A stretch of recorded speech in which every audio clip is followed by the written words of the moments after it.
tu n'arrives pas à acheter seul un bien, la solution c'est évidemment de t'associer. Et du coup la question se pose, est-ce qu'on fait une SCI ou est-ce qu'on achète en indivision?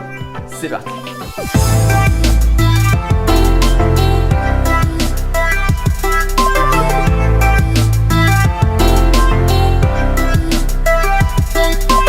Ok, donc tu as le choix en fait. Quand tu veux acheter à plusieurs, tu peux acheter à 2, à 3, à 4, à 5, à 20, on s'en fiche, tu peux acheter à plusieurs. Tu as le choix entre ce qu'on appelle de l'indivision, c'est-à-dire acheter en nom propre, mais chacun a un pourcentage du bien. Alors ça peut être par exemple 50-50, mais en réalité ça peut être aussi 35-65, ça peut être 80-20. Bref, on va déterminer ensemble le pourcentage que tu vas acheter avec l'autre. En gros, qu'est-ce que ça veut dire? C'est simple, si tu achètes pour 50-50, c'est-à-dire que chaque individu, les deux, vont devoir faire un prêt à la hauteur de 50% ou au moins mettre les fonds propres à la hauteur de 50% du bien pour posséder 50% du bien. Et les autres variantes, 80-20, c'est pareil. Si moi j'achète avec toi, je mets que 20% du montant nécessaire, toi tu mets 80, on a un 80-20. C'est facile et c'est ça le problème. C'est ça le problème parce que c'est facile maintenant, mais ça va être très très très difficile dans le futur. Pourquoi? Parce que la vie est ainsi faite, on fait un bout de chemin à un moment avec quelqu'un, mais ce n'est pas forcément pour les 30 prochaines années. Et du coup, il peut arriver un moment, que ce soit un ami, une compagne, un compagnon, il peut arriver à un moment qu'on se dise « Bon, c'était cool, mais maintenant, je vais faire ma vie à gauche et toi, tu vas faire ta vie à droite. » Et à ce moment-là, tu as un problème parce que tu as acheté un appartement en indivision. Et si tu entends le mot indivision, ça veut dire que ce n'est pas divisible. Ça veut dire qu'en fait, tu ne peux pas dire « Écoute mec, je vais vendre ma moitié à quelqu'un d'autre. » Non, c'est à toi et c'est à vous deux. Donc, vous ne pouvez pas faire un peu comme vous voulez, d'accord? Ce qui veut dire que il va falloir discuter ensemble.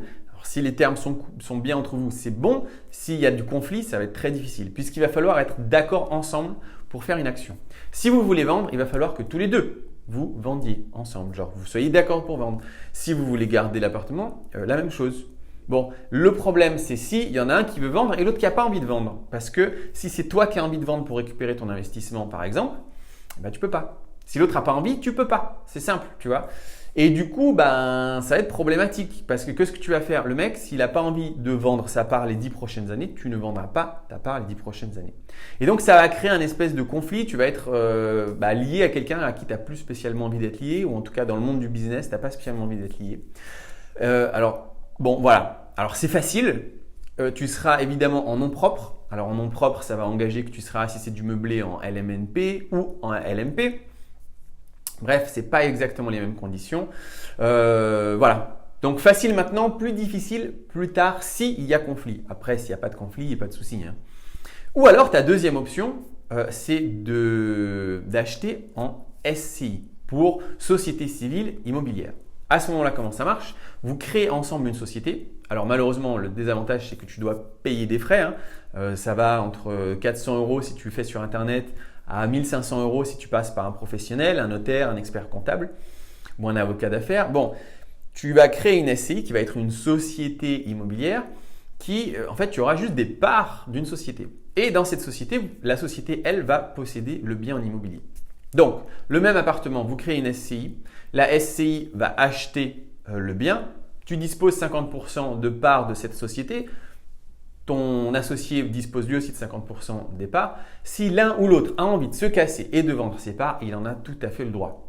Il peut tout vendre, il peut vendre une partie, il fait ce qu'il veut. D'accord? Du coup, vous n'êtes pas vraiment liés puisque si vous avez fait un bon investissement, si vous avez acheté ensemble quelque chose à 10, 15, 20% de rentabilité, si moi je vais te voir et que je te dis mec, je te vends mes parts et tu vas avoir 20% de rentabilité, tu achètes. C'est sûr.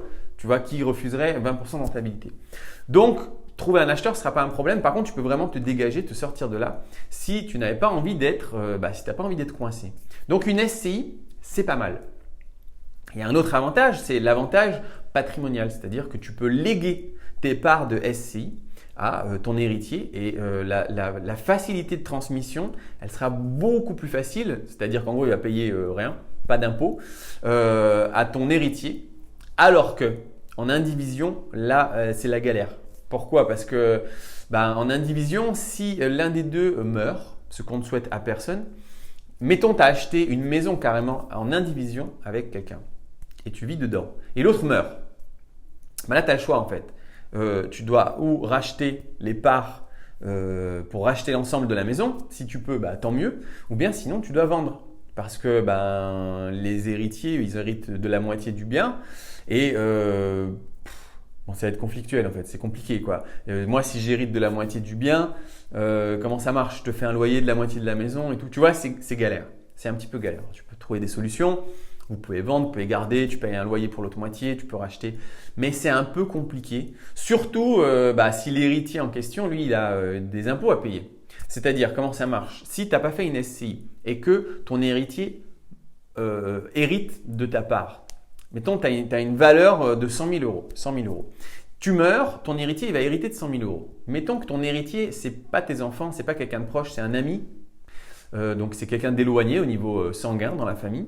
Donc, l'imposition, il est sévère, il va te demander 60% du bien. Donc, ce mec qui a hérité de ton appart, de ta maison, il va devoir payer à la fin de l'année 60 000 euros. Ok, je ne crois pas qu'il va vouloir le garder, ta baraque. Donc, il va venir voir l'autre, ton associé, il va dire, mec, il faut qu'on vende.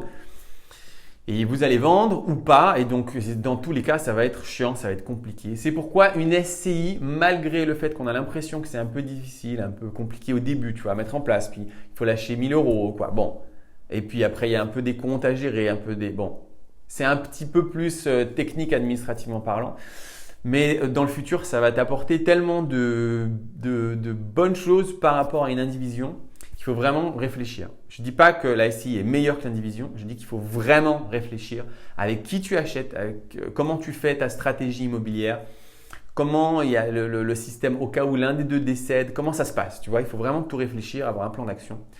Et donc, voilà, c'est tout. C'était une vidéo pour te faire réfléchir là-dessus en sachant que tu peux acheter à plusieurs, oui, mais il y a plusieurs solutions. Il y en a encore d'autres qu'on voit dans la formation, il y en a plein d'autres en fait.